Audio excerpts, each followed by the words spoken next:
അധികാരത്തിലേക്ക് 18,000 ഇന്ത്യക്കാർക്ക് തൊഴിൽ നഷ്ടം. അടുത്ത മാസം 20 ഡൊണാൾഡ് ട്രംപ് അധികാരം ഏറ്റെടുക്കുന്നതോടുകൂടി അമേരിക്കയിൽ നിന്നും കുടിയൊഴിയേണ്ടി വരിക 18,000 ഇന്ത്യക്കാർക്ക്. നഷ്ടമാകുന്നത് ജോലിയും വരുമാനവും. അമേരിക്കയുടെ പുതിയ പ്രസിഡന്റായി ഡൊണാൾഡ് ട്രംപ് അധികാരമേൽക്കുന്നത് അടുത്ത മാസം 20-നാണ്. അനധികൃത താമസക്കാരെ പുറത്താക്കുമെന്ന് ട്രംപ് ഇതിനകം തന്നെ പ്രഖ്യാപിച്ചു കഴിഞ്ഞു. മതിയായ രേഖകളില്ലാതെ കഴിയുന്നവരുടെ വിശദമായ പട്ടിക തന്നെ അമേരിക്കൻ അധികൃതർ തയ്യാറാക്കിയിട്ടുണ്ട്.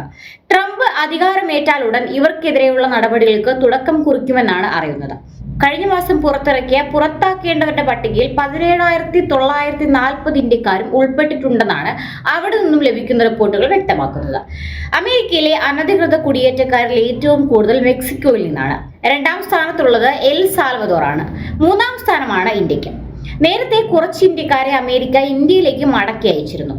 അനധികൃത താമസക്കാരെ കണ്ടെത്താനുള്ള നടപടികൾ ഇനിയും തുടരുമെന്നാണ് അധികൃതർ പറയുന്നത്.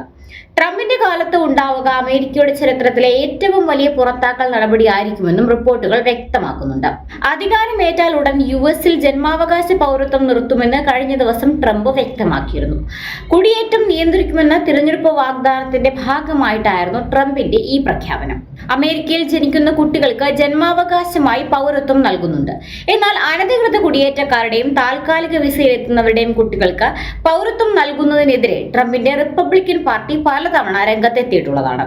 അതേസമയം ഭരണഘടനയിലെ 14ാം ഭേദഗതിയിൽ നിഷ്കർഷിക്കുന്ന ജന്മാവകാശ പൗരത്വം നിർത്തലാക്കണമെങ്കിൽ നിയമത്തിന്റെ നിരവധി കടമകളാണ് ട്രംപ് കടക്കേണ്ടത്. ഇതിനിടയിൽ US പൗരാവകാശ വിഭാഗം അസിസ്റ്റന്റ് അറ്റോർണി ജനറൽ സ്ഥാനത്തേക്ക് ഇന്ത്യൻ വംശജ ഹർമീത് ദില്ലനെ ട്രംപ് നോമിനേറ്റ് ചെയ്തു. ചണ്ഡീഗഡിൽ ജനിച്ച ഹർമീത് കുട്ടിയായിരിക്കെ കുടുംബത്തോടൊപ്പം US-ലേക്ക് കുടിയേറിയതാണ്. കാലിഫോർണിയയിലെ റിപ്പബ്ലിക്കൻ പാർട്ടി മുൻ ഉപാധ്യക്ഷ കൂടിയാണ് അഭിഭാഷകയായ ഹർമീത്.